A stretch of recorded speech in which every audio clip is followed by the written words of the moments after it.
देश के 5 राज्यों में मतदान हो चुका है और यहाँ पर नई सरकार अब सामने खड़ी होने वाली है। यहाँ पर चुनावी रैलियों के दौरान राजनीतिक दलों की ओर से मतदाताओं को लुभाने के लिए बड़े बड़े वायदे किए गए, लेकिन सच्चाई ये है कि जिस भी पार्टी की सरकार इन राज्यों में आएगी उसे भारी भरकम कर्ज के बोझ की विरासत मिलने वाली है।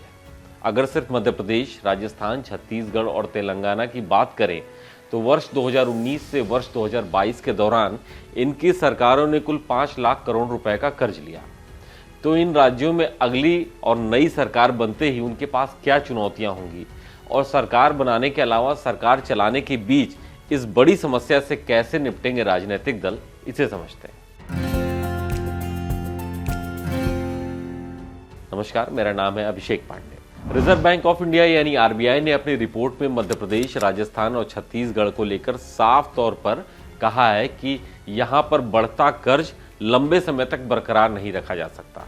इन राज्यों की आगामी सरकारों के पक्ष में अच्छी बात यह है कि कोविड के बाद भारतीय इकोनॉमी जिस तेजी से पटरी पर लौटी है उसका असर इन राज्यों के राजस्व पर भी दिखने के आसार है।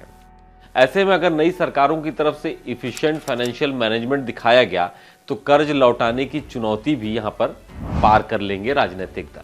दरअसल रिजर्व बैंक की तरफ से राज्यों के बजट पर हर साल एक स्टडी रिपोर्ट जारी होती है जिसे राज्यों की फाइनेंशियल सिचुएशन और इनके सरकारों के इकोनॉमिक मैनेजमेंट की स्थिति जानने का सबसे सटीक रिपोर्ट तैयार होता है और इसको बहुत सटीक माना जाता है।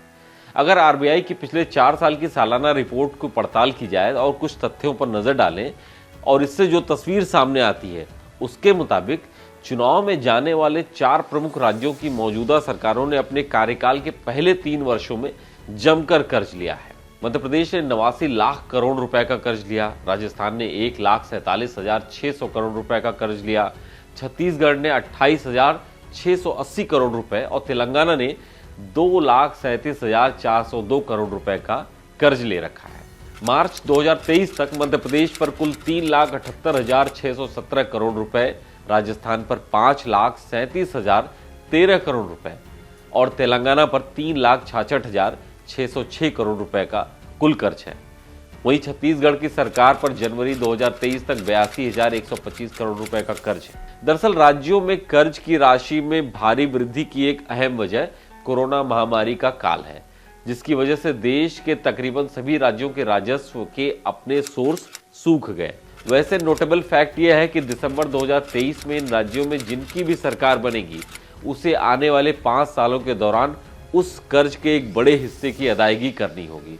आरबीआई के डेटा को माने तो साल 2024-25 से साल 2028-29 के दौरान मध्य प्रदेश पर बकाये कुल कर्ज का 40% राशि को चुकाना होगा।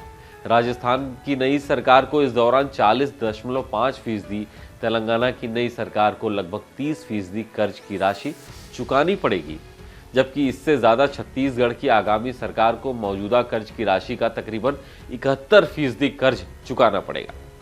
जाहिर है इन राज्यों की सरकार को अपना राजस्व बढ़ाने पर ज्यादा ध्यान देना होगा, लेकिन जिस हिसाब से राजनीतिक दलों के बीच में रेवड़ियां बांटने और उनकी घोषणा करने की बात आती है उसको देखते हुए यह समस्या भी बन सकती है। रेवेन्यू कलेक्शन का एक बड़ा हिस्सा चुनावी वायदों को पूरा करने में ही चला जाता है। सरकार के पास बाकी कामकाज कराने के लिए पैसे ही नहीं रहते। दरअसल आरबीआई ने इसको लेकर एक सॉफ्ट सिग्नल के जरिए इन राज्यों को वार्न भी किया है। केंद्रीय बैंक ने कहा कि वर्ष 2022-23 में राज्यों के आम बजट में नॉन डेवलपमेंट आइटम्स में खर्चों का रेशियो काफी बढ़ा है। खासतौर पर पेंशन और एडमिनिस्ट्रेटिव आइटम्स में होने वाले खर्चों में ग्रोथ हुई है। वहीं medical, public health, natural disaster के आइटम में एक्सपेंस कम हुआ है। तो भले ही आरबीआई ने वार्न कर दिया हो, राज्यों पर कर्ज का दबाव बढ़ता जा रहा है। राजनीतिक दल फिलहाल सरकार बनाने और वोटरों को लुभाने के लिए रेवड़ियां बांटने की घोषणा बंद करने की तरफ तो नहीं दिख रहे हैं, बल्कि उसके उलट ये चुनाव दर चुनाव रेवड़ियां बांटने की घोषणा करते ही जा रहे हैं। अब देखना होगा कि आने वाले लोकसभा चुनाव में राजनीतिक दलों का ये फ्री रेवड़ियां बांटने का सिलसिला थमता है या नहीं, या फिर आगे बढ़ता है, क्योंकि इससे आने वाली सरकारों के ऊपर एक दबाव होता है भारी भरकम कर्ज के बोझ का। आप चुनाव तो जीत जाते हैं, लेकिन जब सरकार चलाने की बारी आती है तो वो कर्ज आपका पीछा नहीं छोड़ता। फिलहाल आज के इस एक्सप्लेनर में इतना ही। आगे और ऐसे वीडियोस पाने के लिए आप डेली लाइन देखते रहिए।